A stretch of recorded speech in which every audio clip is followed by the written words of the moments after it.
Ellie Reeves, the chair of the Labour Party, you must like Harlow. So third visit? Third visit this year, yeah. It's great to be back campaigning in Harlow. I campaigned for Chris Vince at the general election. It was brilliant to see him elected to Parliament. I know what a brilliant job he's been doing in the last 12 or so weeks since the general election, and back here again today campaigning for Linda Clark to be on Harlow Council. So you've already been knocking on doors. That's right. A warm welcome? Yeah, absolutely. Really good reception, as it always is in Harlow, and it's good to be back. So people are saying thank you very much for the winter fuel allowance. We'd really love to thank you. Well, it hasn't come up on the doors. If it does, what's your answer?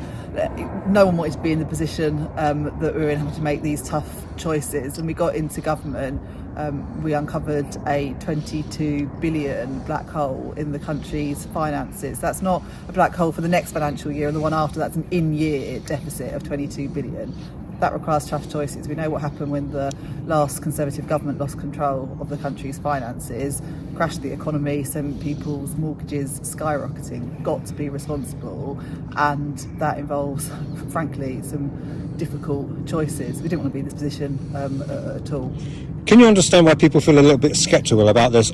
Oh, we've just discovered this 22. People sort of think, surely you knew about this over the last year. You actually get into government and you can do an audit of the state of play. It's not possible to know. How could we have predicted? Even the OBR didn't know about it. There was an overspend in the first 3 months of this financial year, which the OBR is now looking into, but no one wanted to be in this position. But look, the poorest pensioners will still get the winter fuel allowance. We've also committed to the household support fund, something like 400 million going into that to support some of the poorest households, as well as the warm homes discount. And we're committed to the triple lock, which means that pensions will be going up. They went up last year, they'll go up again this year. It's a difficult decision, it's a tough decision.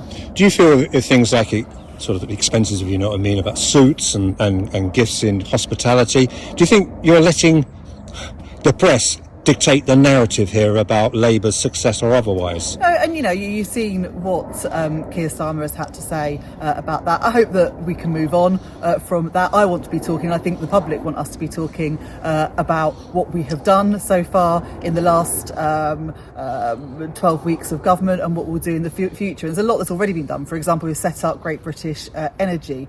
We've introduced a bill to start to bring back our railways into public ownership, a renters' rights bill, meaning that people in the private renting sector will get more rights, an end to no-fault evictions, ending the ban on onshore wind, reforming planning so we can get houses built that people desperately need. This is what we've done in just a few short weeks.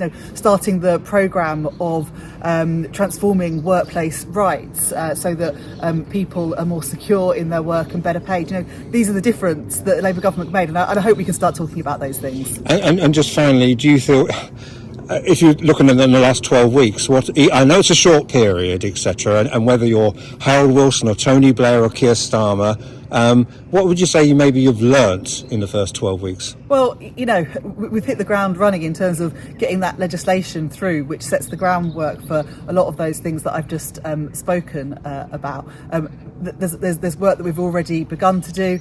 There's a lot more coming in the autumn, whether it's legislation on workers' rights, House of Lords reform, and the many things coming down the track. We've already done things like reformed Ofsted, so schools won't just get one word grades. We're starting the work to recruit those 6,500 more teachers, starting the work to get more police on our streets.